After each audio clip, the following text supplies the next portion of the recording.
was retired Navy. So, and to my left is my co-chairman of the House, of the Defense Economy Commission, Senator Louis DiPalma, and I'll turn it over to Senator DiPalma. So I'm Senator Louis DiPalma. I represent District 12 in the Rhode Island Senate, which includes all of Middletown, all of Little Compton, southern piece of Tiverton, and the northeast corner of Newport. To my left, I'll introduce Senator Coyne and Senator Gee, and they can talk to you about where they're from. Good morning. I'm from District 32, which includes the towns of Barrington, Bristol, and East Providence.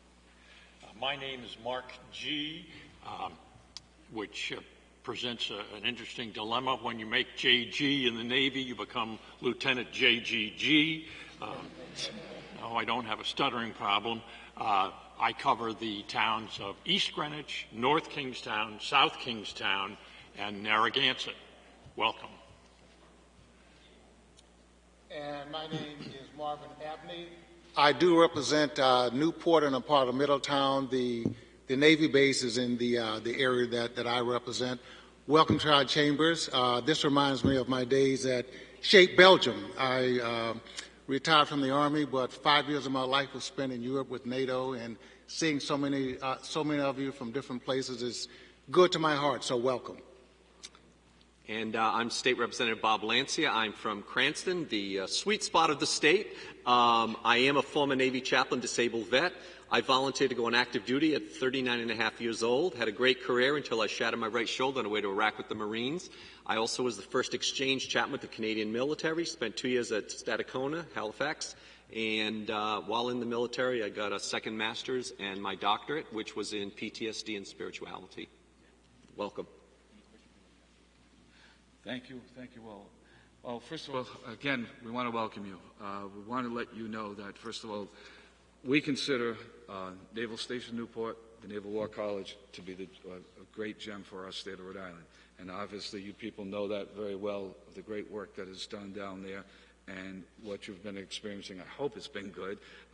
We've tried to make it good for you, for everyone that's come here from other countries, to get to know us, to get to know what we are all about and how we do business. I'm going to just give you a very quick overview of our chamber. The House of Representatives is made up of 75 people. Each district has approximately 14,000 residents in it, and that's done by the United States Census, and that's how we develop our districts. And that's how I happen to have part of Bristol, Rhode Island, and part of Portsmouth, Rhode Island, to get to that 14,000 number. It's give or take a little bit here and there. But we are elected for a 2-year term, and our election cycle is coming up this year. In November, we will actually be having another election. We, in turn, after we are elected, we do elect a speaker, and that individual is a sort of a constitutional officer for the state of Rhode Island. If you look at, if you will, in the chain of command or the Constitution of Rhode Island, we have the governor, the lieutenant governor, and then if something were to happen to those two individuals, the speaker would actually become could technically become the governor of the state of Rhode Island. But from that, we also have a majority leader for the majority party, and then we have a minority leader for the minority party. Senator DiPalma will explain the Senate chamber. Thank you, Mr. Chairman. So everything you indicated about the House, similar to the Senate, with the exception of 2 changes. The Senate is about half the size, number of members. The House has 75. The Senate has 38. Not quite half, but it's hard to have a half a person. So we have, they rounded it up to 38. Our districts are about 28,000 people. As the chairman indicated, House districts are about 14,000, Senate districts are about 28,000. We don't have a speaker leading our chamber. We have a Senate president leading our speaker. In fact, she's the first woman Senate president in the state of Rhode Island. She was the first woman majority leader in the state of Rhode Island. There wasn't always a president of the Senate elected by the members. It typically was as it is at the federal level, it was the lieutenant governor, where we now have a president of the Senate. And I'm trying to think of the other difference. The other piece I was going to say, if you turn back the clock to about the year 2000, there would have been 100 people, if we were in session, in this room, and there would have been 50 in the green room. We were on the other side. with the redistricting and the downsizing of the General Assembly back in 2000, it was decided, well, downsizing led to redistricting. It went from a reduction of 25%. So the voters of the state of Rhode Island decided, yes, we want less folks. So 25% was the number. So that's why we have 38 senators and we have 75 reps. One of the pieces about the General Assembly we want to open up to your questions are, we're a part-time legislature. There are very few states in the United States that have a full-time legislature. What does it mean by part-time? We all have to have a job somewhere else. This doesn't pay many bills. Not for me anyway. Most of us doesn't pay many bills. So we all have a job full-time somewhere else. We're in session, as you heard before, on the Senate side during the tour. We're in session from January to June, Tuesday through Thursday, and session typically begins at 4 o'clock. Probably the busiest person at this table and in this entire General Assembly, setting aside the Speaker and the Senate President, is probably the gentleman to my right. He chairs the House Finance Committee. All the money decisions get made. And the book that's back here is associated with that. Why we say 4 o'clock? For the session to begin. Committee hearings happen before that and after that. Rhode Island, we're small. We can get from wherever we are to wherever we need to go, meaning Providence, within 45 minutes, probably tops. Even if you're in Westerly. I'll say 45 minutes tops. If you were in the state of Montana or the state of California, if you're in California, you're probably not going from San Diego up to Sacramento every day. If you did, that'd be a phenomenal thing to do. You probably have your own private jet to do that. So there's some places that have full-time legislatures. Even if they are only a short period of time, they do full-time. But very few states across the country have full-time. Massachusetts actually does. So all of us have other jobs or retired, and if somebody's retired, they're probably working harder than they were when they weren't retired. So we'd like to open up to any questions you might have on any topic. We may choose not to answer the question, but any questions you might have, and anything's fair game. Rather hear from you people than, unless you have questions more about the operations, I would go on, but too long. But I'm more interested in what you want to know. So if, please, yes. See, have to push something? I'm on. Thank you very much. First of all, thank you very much for hosting us. It's a real pleasure for us to be here. I would like to, my name is Commander Agraja from the Netherlands Navy. I would like to ask you, can you give us some examples of the type of legislature, the sort of bills that are before the House and the Senate at this moment, to give us an impression of at what level of governance the state legislature is involved? I mean, we all see what's happening in Washington and what type of bills they're discussing. It's all over the television. But to be honest, what exactly happens at the state level is much more a black box to the people from abroad. Can you give us some examples of what sort of legislature you're actually handling here? Thank you. Well, why don't we, if you don't mind, I'd like to have each of the representatives tell the type of bills that they're looking at, because everybody has a different interest at some point in time, and that may be working on this. Senator, if you'd like to begin, tell us what you've submitted. Well, first of all, I'm not sure I'm the best judge of what's going on and why. To be honest with you, I'm trying to figure out some of those bills myself. I'm a new rookie senator. This is my second session. I've served half of my 2-year term, and my philosophy and my background are such that I'm a fiscal conservative, and that sometimes can be a very challenging position in state government, where we're faced with structural deficits and there's a real challenge in that area. I'm interested in ethics, and I think it's very important that we conduct ourselves in an ethical manner. I went to a school where you signed the pledge. Every time you did an assignment, I pledged my honor as a gentleman that I have neither given nor received help on this test or paper or whatever. And spending 4 years in the Navy also reinforced the idea of honor, duty, God, country, and honor. And I believe in those things, and I think I'd like to bring more of that into our deliberations. Thank you. I'm also a new senator. I came aboard at the same time as Senator Guy, and last year I had several pieces of legislation that passed, but they ranged the gamut from local interest. So this year, for instance,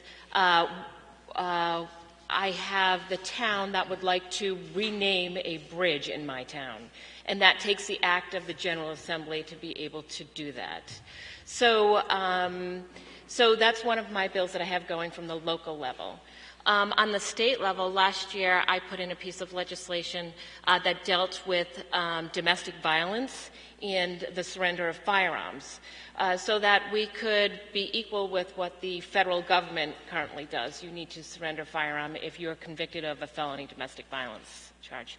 So that made it to committee, but I'm looking forward to putting in another piece of legislation very similar to that and try to get it through committee and onto the floor again this year. Last year, I was a sponsor of a piece of legislation that the Secretary of State was interested in having passed, having to do with new voting equipment. That was passed. I sponsored that. And the Secretary of State, Nellie Gorbea, and her team are working on instituting that. So it ranges the gamut. I had other pieces of legislation and more that I'm looking forward to putting in this year as well, but I'll pass it on to my colleagues. Thank you. That's a great question. What we do sometimes mirrors what you see on the national scene, except that in the state where we operate, we're concerned about bills that affect the entire population of Rhode Island as well as our district. So our bills range from mass transportation bills at a state level to, in my case, I've really worked with the small businesses that in Rhode Island. For example, I put a bill in that would help reduce the taxes that a small distillery company, I've worked with Senator DiPalma on that. This helps lower the taxes on a person who makes alcohol or wine or that sort of thing. So we try to help small businesses be able to operate in a competitive environment. And then it gets to really the kind of bills I like. One of the ones I introduced last year was, if a person has a dog, for example, that gets that's left in a car and can't get out. I don't know, in many countries it gets very cold or very hot, so I put in a bill that would allow, emergency people, firemen, policemen, to actually get into the car to get the animal out if you couldn't find the owner. So that seems innocuous, but that's very important. And in fact, I've probably gotten more calls from people saying thank you for that kind of bill. So we have these small bills, and we have the big bills that we work with, and I'm sure our chairman will talk about the bigger bills. But they go from big things to little things, but I love the ones that directly affect the people in the district where I live, and I think most of us do. And I guess I bring a bit of my background in as a former Navy chaplain, ordained pastor. I asked to be on two committees specifically because we all get assigned to committees. I asked to be on veterans, and I asked to be on health, education, and welfare because of my interest in children. I'm a former teacher as well.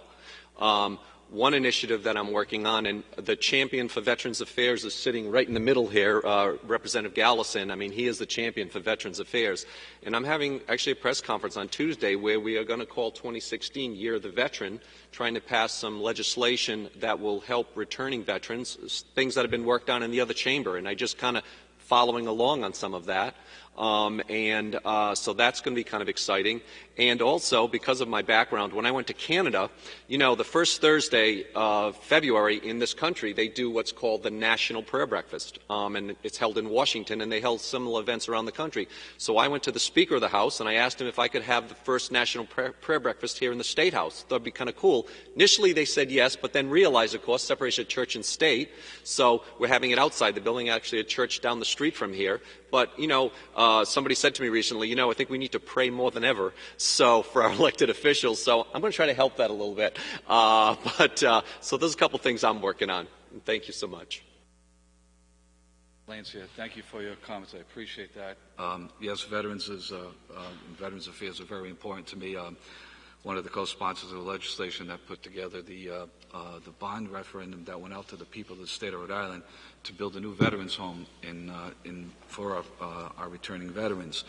But right now, I've worked on, and I'm still working on some bills, especially head concussions. I know if you've been following the National Football League, that is a major problem with head concussions, and a lot of the protocol that you see in the National Football League actually came out from the legislation and the laws that we passed here in the state of Rhode Island. We have Senator Filak, my colleagues here, he's in the Senate. He put it in the Senate, I put it in the House, we got it passed so that there's a protocol for a student athlete that has a head concussion, what will happen. Believe it or not, the National Football League has contacted some of us to look at how we did it, what we did, and if you look at there's now at on the NFL games, there's actually a person with a blue hat there that has to see and has to determine whether or not that play can go back in. That started from us here in this, the little state of Rhode Island. We did that, which is good. Also, some of the other problems in my district are there's a prevalence of Lyme disease, and I've worked on that. I'm still working on that to make sure that health insurers will pay for antibiotic treatments for people that have Lyme disease. So those were two big issues in my particular district. As being chairman of the Finance Committee, I get the responsibility of actually sponsoring the governor's budget. The governor will introduce her budget to us, but it has to actually go into committee. So that'll come into the Finance Committee, but I actually have to put that in. And another issue that is it's coming up now this year is the voter referendum question on whether or not there should be a casino located in Tiverton, Rhode Island.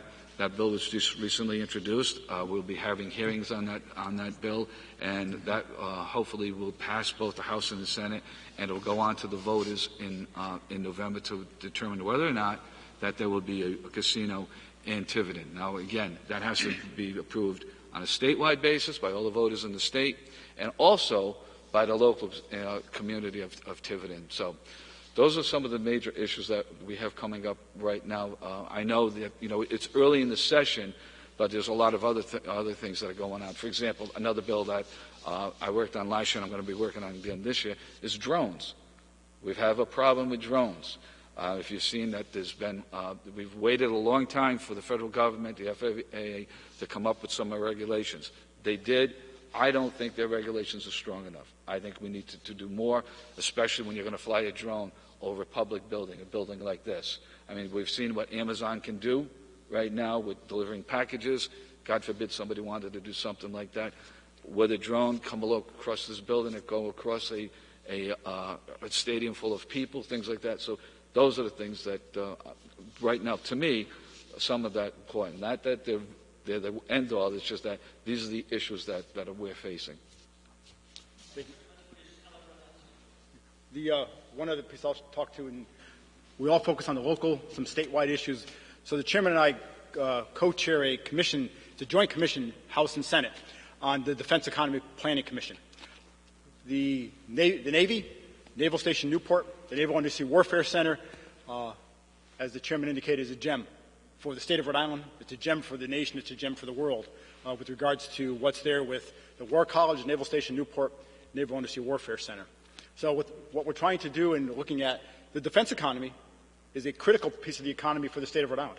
It's a critical economy for the country as a whole. Clearly for the state of Rhode Island, it's a critical economy. What do we need to do to ensure that our cities and towns have the ability to support that?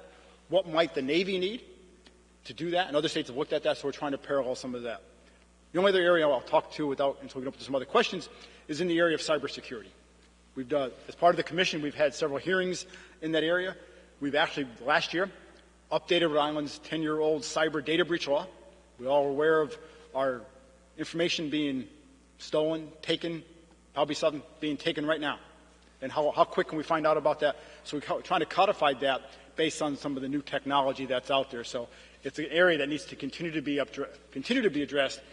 In the case of as in drones, with regards to cybersecurity, it's not going to go away. It's only going to continue to need to be enhanced, so we need to be able to protect the residents of the state of Rhode Island for that particular area.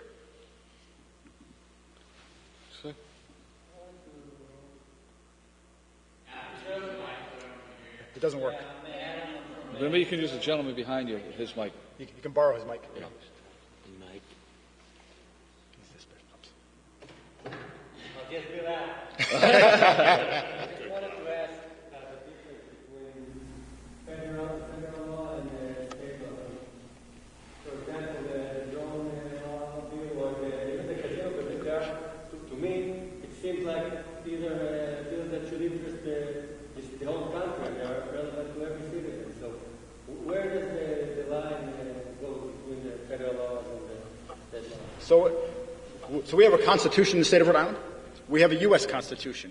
If we look at the State of Rhode Island Constitution, there's Article 13, Section 4. And somebody might say, what's Article 13, Section 4? So I hope you're not going to prove me wrong, but you can go check later when you get home. Article 13, Section 4 talks about Home Rule Charter. What's a Home Rule Charter? The Home Rule Charter basically is how cities and towns govern themselves. So they govern themselves by the charter for that particular city and town. We have 39 cities and towns in the state. The majority of those cities and towns are governed by the Home Rule Charter. So there are certain things we can do from a state and certain things we should do from the state that can't violate that Home Rule Charter. Similarly, at the federal level, federal folks can't violate state charters. There's certain things that they do that can be nationwide, but they can't necessarily come in and do certain things that will violate the charters between the federal government and the state government. So there's a balance. They're similar in some regards. There's a balance in some area that way. Yeah, I think the real question is how centralized or decentralized the government in America is. Obviously, the federal government is responsible for many things, the defense of our country.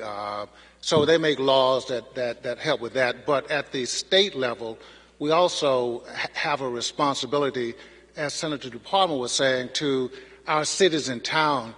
And I think America was made that way, so decisions weren't always coming from the top down, but many times from the bottom up. So what you have is you have us talking about legislation that we've introduced that affects cities and towns, and how does that affect the federal laws that we have? Well, in many cases, the things that we do will activate the enthusiasm at the federal level to do some of those things. So we have power that's coming from the top down and then from the bottom up, and they meet somewhere in the middle, so that the things that we do affect the 85 to 90% of people who we represent. You're going to always have people at the extremes of any government who won't agree with you, but this helps us make sure that most of those people in the middle get the things that it takes to keep this country running, as the ladies and gentlemen have talked about before. So that's the best way to explain it. It's complicated, but that's the best way, I think, to explain that. To give you an example about the drone legislation, okay, we could not pass a law that would be in conflict with the federal rules. Okay, we could supplement that. We could put the federal law would control, and then we could put something else in there that would be ancillary to it, like specific to the state of Rhode Island. We could do that. For example, another example I like to give, like, obviously the United States Constitution says everyone under the Fifth Amendment has the right to remain silent. And they can't, if they're going to be in trouble or something, like get arrested, we can't say that under the Fifth Amendment they have a right to remain silent until they are represented by an attorney or whatever. We could not pass a law that says that if you're arrested, you will give a statement to the police. So we can't go in conflict with that. We have to stay. We can do something different. Say, okay, if you're arrested, we'll give you a certain amount of time in which to get an attorney, a certain amount of time that we can hold you until you are arraigned. But we can't do anything in conflict with the federal law. The federal law would govern, and then we could do something a little bit below or aside. But so that example that I gave about the drones, if you look at the FAA regulations, It doesn't talk about public buildings. So we could have a specific law saying you can't fly a drone over a public building. Okay. The corollary to that potentially is going back to the cybersecurity bill that we passed last year. And so Congressman Langevin, who's one of the congressmen from the state of Rhode Island, this has been his issue in Congress for a number of years, Congressman Langevin. Federal government doesn't have a plan. They haven't passed any. They have difficulty passing some things at the federal level. Well, we have one in Rhode Island, and every state's done something. That's clearly an issue that should be done at the federal level. So, in fact, great question. When it is, they may supersede ours at the state level because it becomes something that's pervasive across the country. So it could overtake what we do here because it's the right thing to do.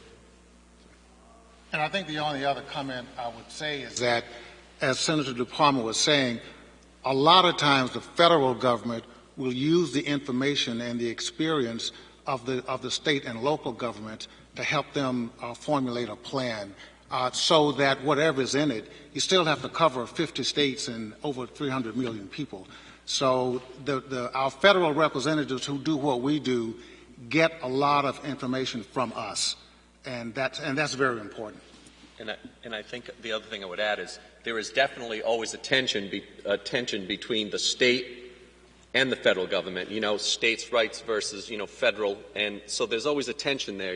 Some people think sometimes that the government's overreaching, the federal government. Sometimes they feel like they're not reaching enough and, that more is left to the states. So some people, as Rep. Abney said, sometimes they want more state control versus federal, but then sometimes on the opposite end, people want more federal, less state. So, across the spectrum, the political spectrum, there is that challenge as well. Good question. Thank you. Thanks. Yes, sir.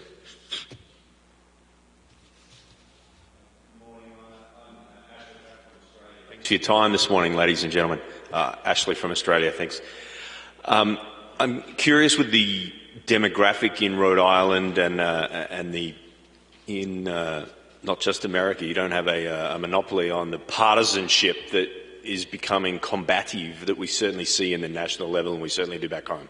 And I wonder in a legislature such as this, which you've indicated, which I think is 70-30, there's quite a majority rather than a touch and go on every issue. I wonder whether that creates stability to be able to have an objective discussion or whether there is an absence of objectivity with a free and frank opposition of perspectives and the representation of the elements of the state.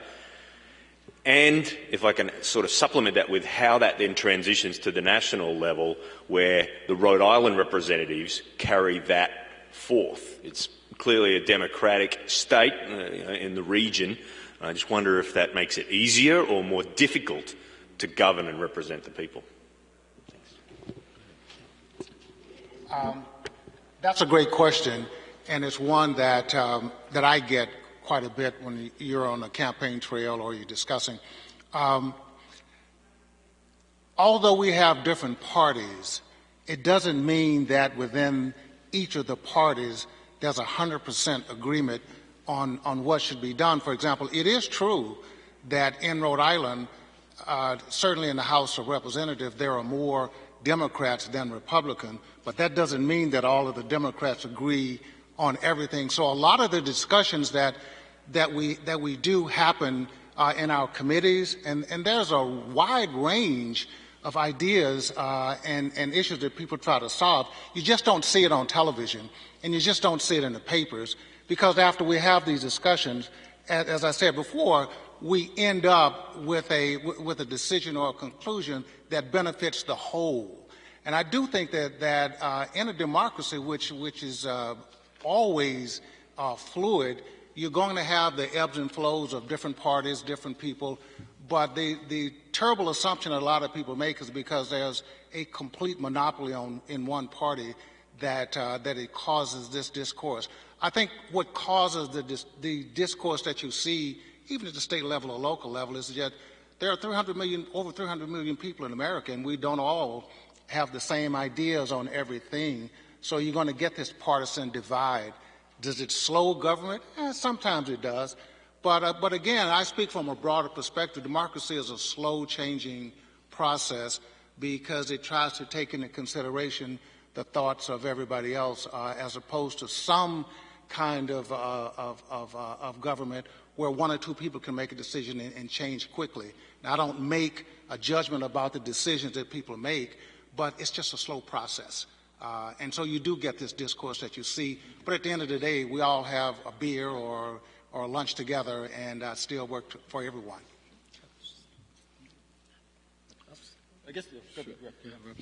Actually, so kind of glad you asked that. I happen to be a member of the minority party, and it can be challenging, but I think my military training has stood me in good stead here in the General Assembly, knowing chain of command, working with the more senior members, understanding you need to work across the aisle to get things accomplished, respect, and not being, as we call bomb thrower, just, always full of vitriol and so forth. I mean, there's, for me, those are things that I bring to the table that, to get things done for my district and ultimately for the state. So I work very hard at that, and I think that's the way you do business, get along, and get things done. And so I work very hard at that. But my military training, I think, has really been a part of teaching me, how one operates in any setting. So thank you for that question.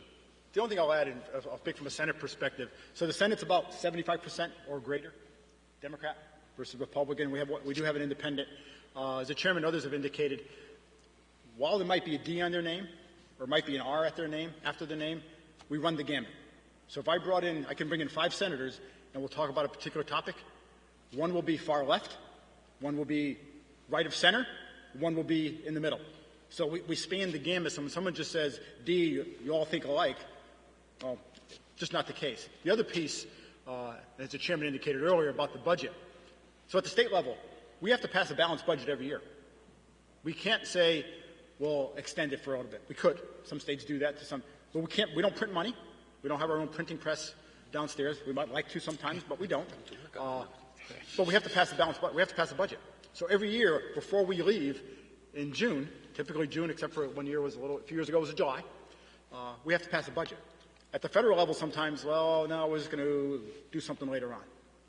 We have to do that. We have to get it done because that's part of our Constitution. That's part of what we need to do. So there's some, at the end of the day, we've got to come together. We've got to figure this thing out and get it done. So.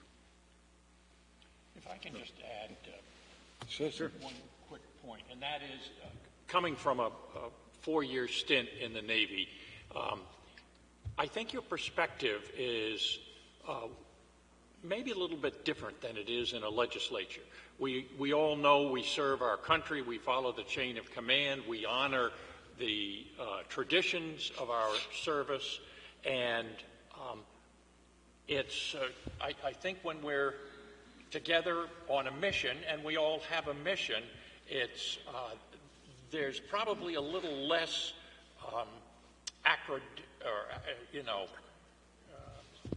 going back and forth to make a decision. I don't know if I'm stating this clearly, but being a naval officer and having a responsibility to your country and to what you stand for it's a different challenge when you come into a legislature.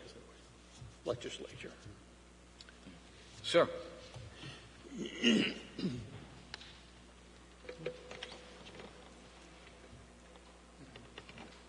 They control it over here. They'll put it on. Yeah, okay. I'm Captain Yakubu from Ghana. Thank you very much. I just wanted to find out the relationship between the House here and then the U.S. Congress. First of all, how does the state get its funding? Apart from taxes, local taxes, do you get any funding from the federal government? If you do, what's your relationship with the U.S. Appropriations Committee, whether you have to go do some lobbying there and all that? And also, whether the state can issue its own bonds, do its own borrowing and all that. And the second part of the question is, the members of the state Congress? Do you aspire to the U.S. Congress? Do people end up take this as a stepping stone to get to the U.S. Congress? Thank you.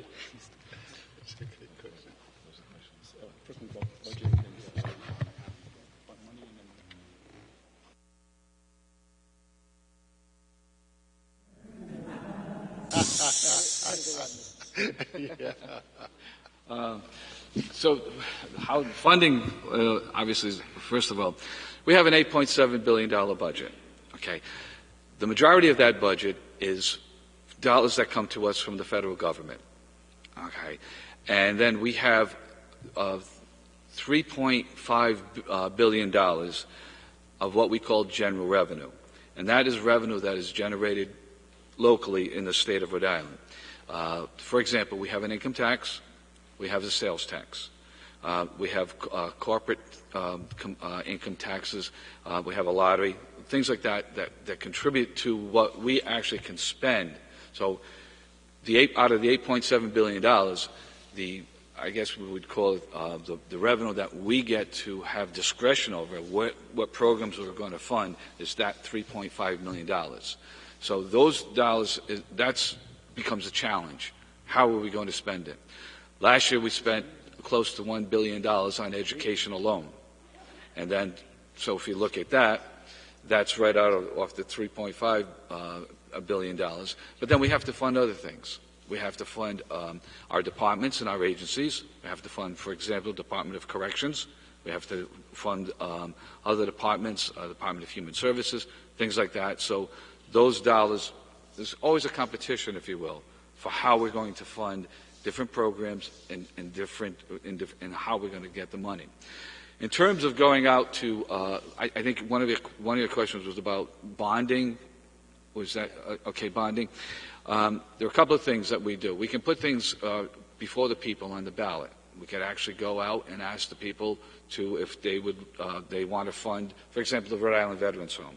We put on the ballot, shall there be a $94 million bond referendum to build a new Rhode Island Veterans Home? And that would be for the people. 77% of the people voted for that. There's other mechanisms that we have where we have other dollars that we could allocate in different ways. For example, the Rhode Island Turnpike and Bridge Authority.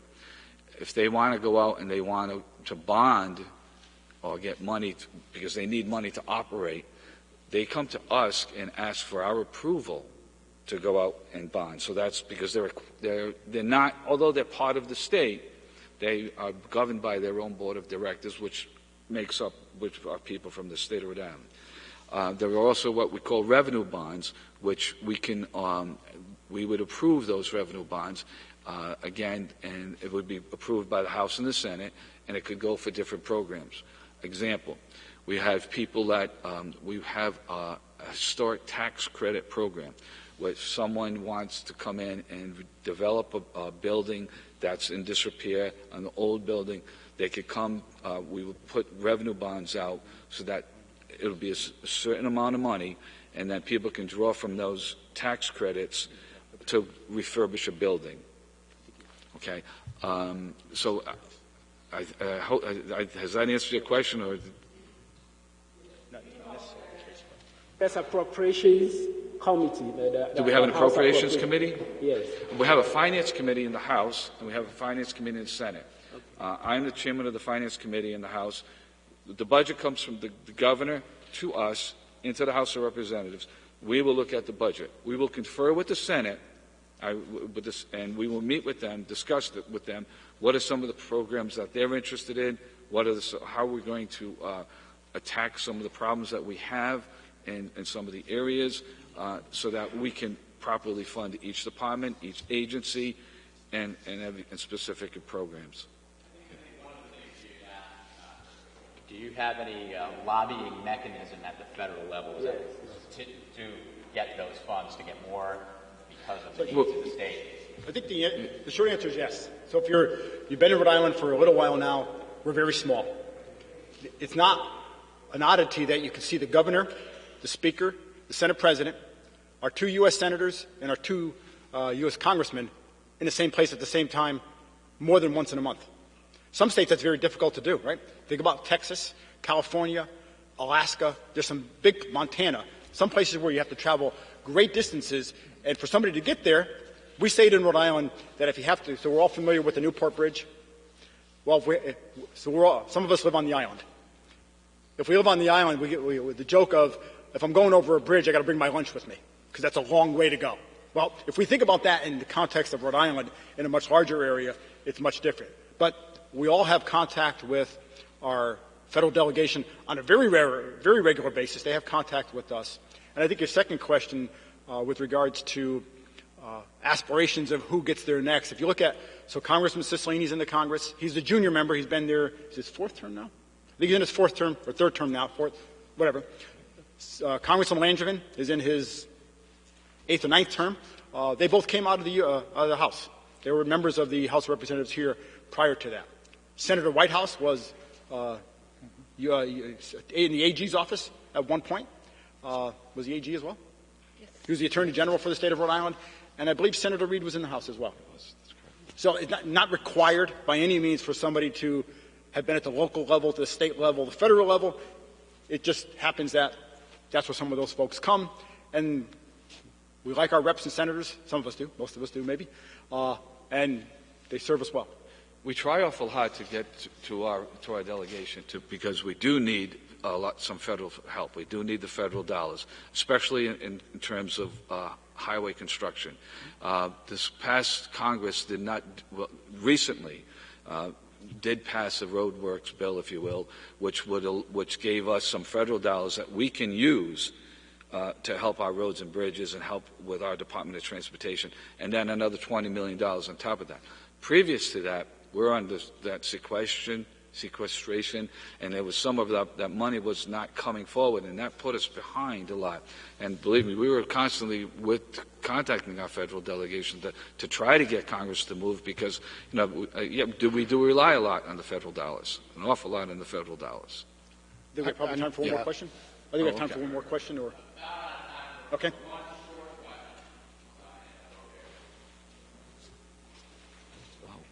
That goes quick. She'll put it on. Yeah, good morning. I'm Shane Andell from New Zealand. Thanks for taking the time. My question is more from the constituents to you. You are now in these positions here in the Senate. You only come into session in the evenings, 3 times a week when you're in session. How do you reach your constituents and how do they get a hold of you? Because I'm sure during your working day, you don't want people knocking on your door or ringing you up on your telephone when you're worrying about your business. Yeah, I'm not sure what everybody else does, but we certainly have forums in our in our particular districts. Our names are plastered everywhere. My cell phone, for example, my cell phone number is given out to everybody, so constituents can reach me and do reach me that way. Many people put out newsletters so that constituents know who you are. I spend a lot of time in my grocery stores. Just walking around talking to people. I think that's democracy at the level in which I believe it works best. And so I'm pretty sure everybody has a different way, but we do have ways of communicating with them. And we're so small personally, everybody knows you. And for me, during November, December, I did Saturday morning coffees from 8 to 10, free coffee and pastries at a local coffee shop. My wife and I went door to door with Christmas cards. We're going door to door with New Year's cards. I do 5K road races, a variety of events, host dance groups, anything like that where you really can connect with the community. So I say to my constituents, 2 things you're not going to be able to say about me. One is you never met me, and B, you never had the chance to talk to me. That's very important. And it's hard with 14,000 people. And if I could follow up with that, just this week alone, there are many events that are happening in your district that are very important to your constituents. For instance, we had a dedication of a home done by Habitat for Humanity. And so I went to that event at which I could meet some of my constituents and show my support for the cause. Last night, I don't know if you've read the newspaper, but the town of Bristol was very concerned about the shortening of the oldest 4th of July parade in the country. And they're very passionate about that. And so I went to to a new vote that took place and a public hearing on the shortening of the parade last night in Bristol. So when you go to these events that are happening in your district, whether it's in Barrington, East Providence, or Bristol, you're out there, you're available, you're accessible. Just like the rep had said, you know, our phone numbers are on the website and available. So Rhode Island is a small place, and we want our constituents to know that we're available, that we care, we're supportive, and we're out there, you know, able to meet with them and talk to them at any time. Interesting, last year they made me the Chief Marshal of the 4th of July Parade, so I got a lot of publicity from people. I was marching down the parade route, and I think that was probably the most publicity I ever got. So I think the only other piece I'd add that wasn't mentioned yet is email. Right. So think about the times we're in, and I think it's phenomenal that email exists. So I'm a computer engineer. I work for a defense company. So I try and address my email every night. Well, nobody really cares what time you sent it to them. They care that you responded, and they care what your answer is. Sometimes they don't even care what your answer is. They just care that, I forgot your first name. Adam. Adam cares that, wow, he responded to me. I don't even care what he says, but because he may not get a response. He maybe wasn't expecting a response. But so people care that you've heard them, you've listened to them, you gave them an answer back. They may not like the answer, and that's okay, but they want to know that you're hearing them. So with the electronic communication, whether it's phone or really email, you can reach a lot of people very quickly, and you could do it at your leisure any time of the day or night. So, thank you. Good question. Thank you. I don't want to imagine how busy you are with your civilian jobs right here the first month of your session. So, thank you for devoting this amount of time with us this morning. We sincerely appreciate it. We could spend all day here on questions, especially when we don't really know what time it is. It's not important. But we thank you, and we have a tradition here at the Naval Command College. What we'd like to do is have two presentations, one to the House, one to the Senate. So we'll start with Cesar, and you can present to the Senate first. Let's go on that side. Go ahead. Cesar. The Senate member. Yeah. Oh, sure. Please rise.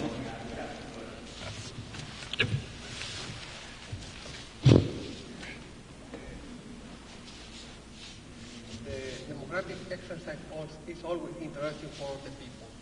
On behalf of the President of the Naval War College, Admiral Howe, and of 49 students from 47 countries of the NCC class 2016, I present to you this gift as an expression of our thanks. Thank you very much. Thank you.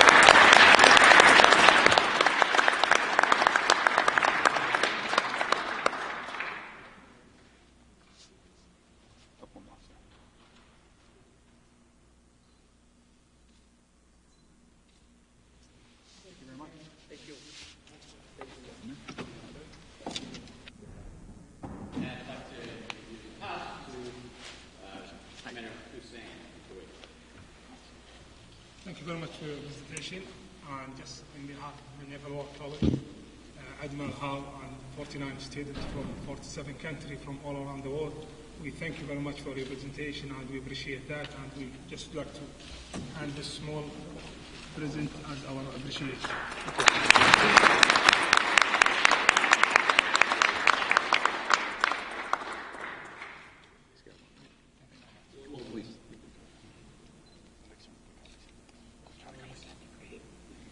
Well, thank you all very much for coming, and I hope you enjoy your stay here in the state of Rhode Island, and our very best wishes to you when you return to your countries. Thank you so much for coming to Rhode Island. Thank you.